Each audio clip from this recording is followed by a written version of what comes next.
베드로가 고넬료의 집에 왔을 때에 왜 나를 불렀느냐 이렇게 물었습니다. 그때에 고넬료는 여차해서 제가 이렇게 부르게 되었습니다. 그 사정을 이야기를 합니다. 그 다음에 이제 베드로가 하는 얘기가 오늘 34절부터 시작되어집니다. 이때부터 베드로가 이 고넬료 가정 전체에 복음에 대해서 이야기를 하는데, 복음을 이야기하기 전에 서론적으로 오늘 처음 넣는 것이 뭐냐면 사람을 외모로 취하지 않는다, 이 얘기를 하고 있습니다. 오늘 여기 보면 하나님은 사람을 외모로 보지 않는다. 사실 이 표현은 우리가 잘 아는 대로 구약에 사울에게 해당되는 그때에 하나님은 사람을 외모로 보지 않는다, 그런 얘기하는 적이 있습니다. 그렇다면 이런 생각을 할 수가 있지요. 외모를 보지 않는다는 것은 아예 하나님은 외모에 대해서는 관심도 없고 뭐 아무렇게 해도 괜찮다고 여기고 있는가, 이런 의문점을 가질 수가 있습니다. 외모를 별로 중요하지 여기지 않으니까 뭐 하나님 앞에 올 때도 외모를 단정하지 않고 뭐 그냥 마음만 내가 잘 가지면 되지, 그런 생각도 할 수 있거든요.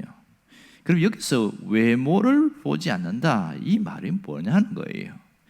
여기서 말하는 외모는 쉽게 말해서 편견이라는 단어로 해석할 수가 있습니다. 하나님은 편견을 갖지 않는다, 이런 뜻이 되겠습니다. 그러니까 유대인들이 이방인에 대해서 편견을 갖고 있었지만 하나님은 이방인에 대해서 편견이 없으시다, 이 표현을 말하고 있습니다. 그리고 35절에 보면 이것을 대해서 분명히 알 수 있는데, 각 나라 중에서 하나님을 경외하며 의를 행하는 사람을 하나님께서 다 받으시는 줄을 깨달았도다. 이게 베드로의 말입니다. 베드로가 놀라고 감탄한 게 뭐냐면 하나님께서는 정말 차별이 없으시다는 것을 알은 거예요. 자기가 그동안 편견 때문에 굉장히 힘들었거든요. 근데 그걸 깨트리는 동안 상당히 어려운 과정이 있었지만 여기서 하나님은 차별이 없으시는 그 성품을 보게 되어진 겁니다.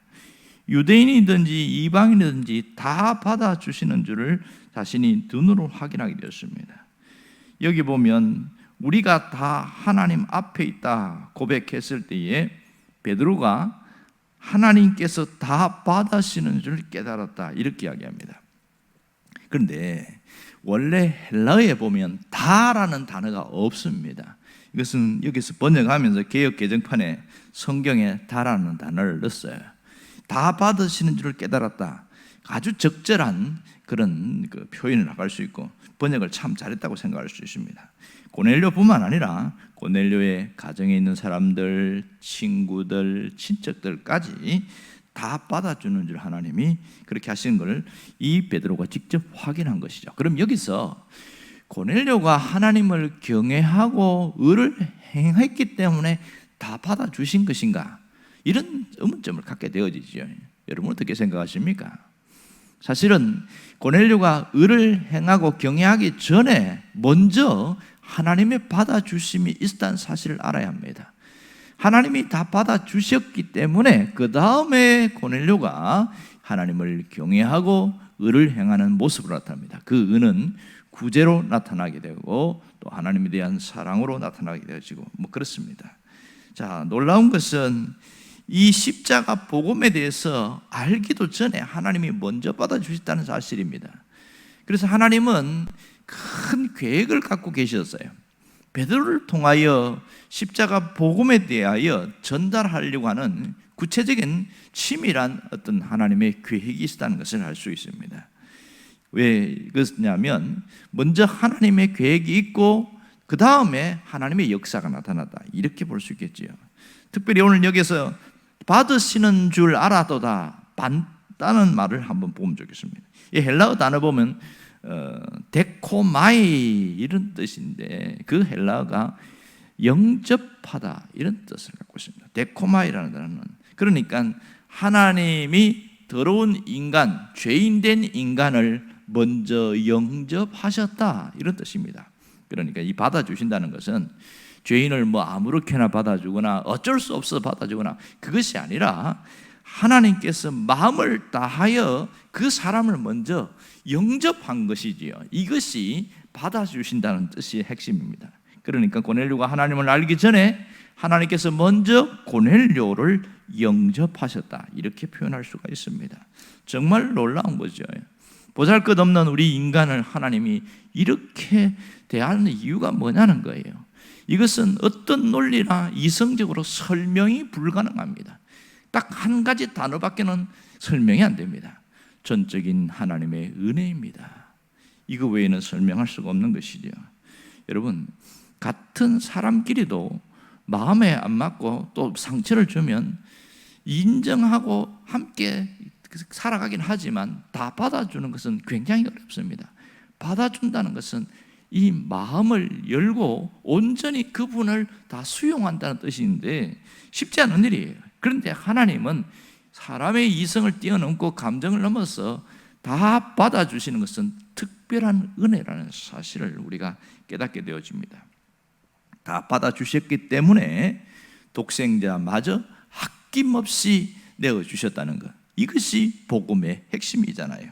그러므로 이것을 믿고 깨닫고 그렇게 살아가는 사람, 그런 신앙인들은 어떻게 살아야 하냐? 그것은 이제 세상을 향해서 일어나 진리의 빛을 발하는 그러한 삶을 사는 것이 대단히 중요합니다.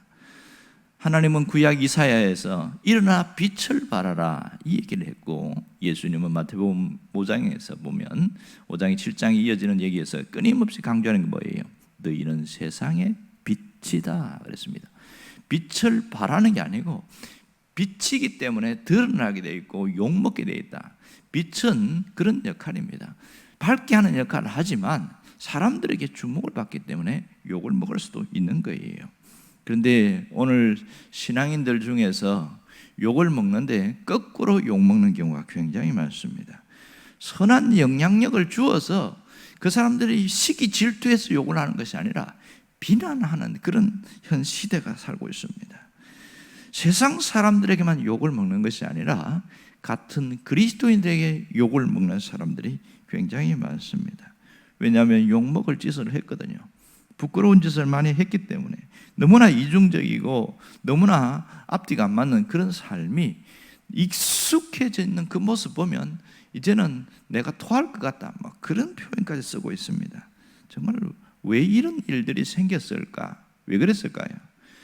이 우리 안에 있는 죄악의 모든 것을 다 버리고 십자가 안에 들어가고 그 십자가를 통과하는 그런 삶을 살아가면 그런 일이 줄어들 텐데, 여전히 자아라는 내 자신이 살아있고 예수를 믿는다는 그 기본적인 마음은 있지만 그의 삶이 변화가 되지 않기 때문에 그렇습니다. 삶의 변화는 온전히 십자가를 통과했을 때 새로운 모습으로 나가게 되어집니다. 내가 사는 것이 아니요 내 안에 계신 그리스도가 사신 것이다. 그런 신앙 고백이 있는 사람들은요 달라질 수밖에 없거든요. 그리고 자신의 죄악에 대해서 미워하고 죄에 대해서 저주할 수밖에 없단 말이에요. 그러니 그 삶을 가까이 하지 않단 말이에요. 과거에는 죄가 좋고 즐겁고 기쁘고 그랬지만 십자가를 통과해서 사는 사람들은 죄에 대해서 분노할 줄 알고 미워할 줄 알고 싸울 줄 아는 그런 마음을 갖고 살아가는데, 그런 것이 전혀 없으니까 욕을 먹을 수밖에 없는 거예요. 어떤 면에서는 예수 믿는 것을 팔아서 자신의 이득을 취하는 사람 때문에 상처받는 사람들이 얼마나 많은지 몰라요. 그런 것들 보면 참 너무 가슴이 아픕니다. 왜 그럴까? 이 사람에게는 진정한 회개가 없다는 것을 알게 되어집니다. 여러분, 주님이 우리에게 원하는 것은 큰 것이 아니에요. 말씀을 따라 살고 말씀에 순종하려고 하고 말씀을 내 삶으로 가려고 하는 그런 의지적인 노력, 작은 것만 있으면 된다고 이야기합니다. 삶 전체를 바꾸는 것은 내가 하는 것이 아니라 하나님의 말씀이고 복음입니다. 여러분은 이렇게 주님께서 우리에게 은혜를 주신 이유는 이제는 변화된 삶을 기대하고 있기 때문에 그렇습니다. 그런 삶의 전제에는 다 받아주시는 특별한 은혜가 내게 임했기 때문에 그렇습니다. 우리가 죄악된 삶 가운데에서도 지금도 주님은 은혜를 주고 계시고 그 은혜는 취소되지 않고 계속되고 있다는 사실이지요. 하나님의 특별한 은혜가 아니었다면 어쩌면 오늘 우리가 이 자리에 있을 수 있겠는가, 이런 의문을 갖게 되어집니다. 지나온 모든 삶을 보면 전적인 은혜라는 것을 고백합니다. 바울이 이야기한 것처럼 나의 나 된 것은 오직 하나님의 은혜로다.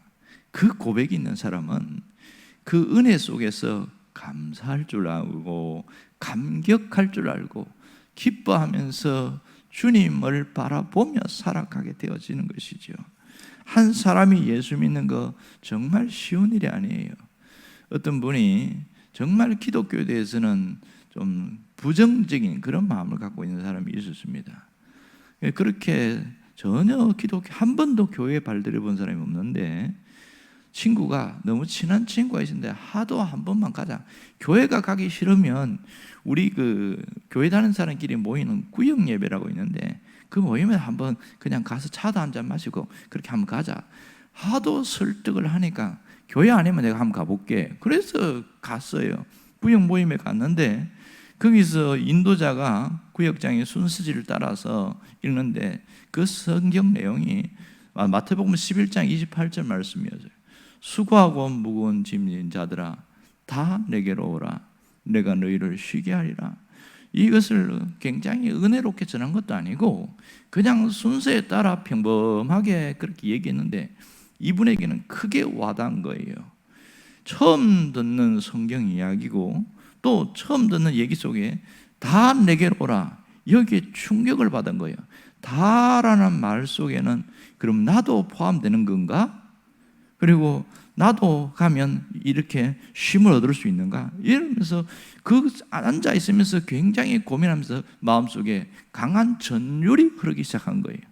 그때부터 예수 믿겠다고 마음먹고 달라지는데 이 사람이 확 달라지는 거예요. 뭐가 달라졌을까요? 생각이 달라지는 거예요. 예수 믿는 것이 가장 첫 번째는 행동의 변화가 아니고 생각의 변화입니다. 가치관이 달라지고 세상을 보는 것이나 살아가는 방법이나 눈이 달라지고 사람을 볼 때에도 비판적이고 부정적으로 보는 사람이 하나님의 눈으로 보려고 하고 긍정적이고 모든 것이 달라질 수밖에 없는 거예요. 여기서부터 출발이었죠. 정말 다 받아주시는 그 하나님의 은혜를 온몸으로 체험했던 그런 분이 있습니다. 우리도 마찬가지지요. 우리가 도둑꾼자나 완전한 인격자가 되어서 받아준 게 아니고 뭔가 많이 가지고 많은 것을 누리고 뭐 그렇게 또 유명한 사람에서 받아준 것도 아니라는 것을 우리가 잘 알고 있습니다. 하나님 우리를 받아주신 것은 아무것도 없습니다. 그냥 나의 조건, 환경 모든 것 따지지 않고 묻지도 않고 그냥 받아주셨다는 사실을 알게 되었습니다. 여러분, 이 사실을 우리가 어느 정도는 알고 있어요. 하지만 여기서 더 나아가지 않는 것이 가장 큰 문제입니다. 하나님이 받아주셨으니까 감사하다. 여기서 끝나면 안 되고 내가 살아있는 것은 살려준 이유가 있잖아요. 지금 살아가는 그 이유가 뭡니까? 우리가 이런 얘기하죠. 너희가 먹든지 마시든지 다 하나님의 영광을 위해서 하라. 너무나 잘 알고 있어요. 그런데 어떤 분이 물어봤어요. 하나님의 영광을 위해 사는 게 뭐예요? 물었더니 대답을 못하는 거예요. 그렇게 많이 들었는데 하나님의 영광을 위해 산다는 것이 깊이 생각을 안 해봤다는 거예요. 그냥 열심히 교회 나오고 그냥 그렇게 신앙생활 하면 다 되는 거 아닙니까? 그리고 뭐 착한 일 하고 살고 그러면 되죠. 그게 하나님의 영광인가요? 오늘 하나님의 영광의 삶은 말씀 안에서 머물고 말씀을 따라 살고 말씀에 순종하는 그 의지적인 노력이 영광을 위한 출발입니다. 삶을 살면서 내가 반대로 이야기하면 내가 예수 믿는 것 때문에 하나님의 욕을 먹으면 영광이 아니라 하나님께 근심과 수치를 주는 일이에요. 우리 삶이 보면 사람들을 만나고 대화하고 이야기하다 보면 내가 하나님의 영광을 이해한다는 것이 굉장히 대단한 게 아니라 내가 예수 믿는 그 사람의 정체성을 잃지 않고 그 자리에서 내 할 일을 묵묵히 하면서 살아가는 것, 그리고 하나님이 내게 감동 주는 대로 그렇게 움직이면서 사는 것, 이게 하나님의 영광 된다는 것을 잘 몰라요. 사람들이 뭔가 대단한 일을 하고 큰 일을 해야 영광이라고 생각하는데 절대로 그렇지 않습니다. 오늘 바울이 뭐라고 했어요? 먹든지 마시든지 무엇이든지 그랬어요. 이것은 엄청난 일이 아니거든요. 우리가 살아가는 삶의 모습을 통해서, 내가 말하는 것을 통해서, 그것이 하나님께 영광이 되는 삶이 일상이 되어야 된다. 그러니까 예수 믿는 사람의 정체성을 놓치지 않고 살아가야 될 때에 그것이 하나님이 기뻐 받으시는 삶이더라, 이걸 알 수가 있는 거죠. 오늘 우리가 끊임없이 나를 받아주시는 그 하나님의 은혜를 놓치지 않고 살아갈 수 있기를 주의 이름으로 축원합니다. 기도하겠습니다.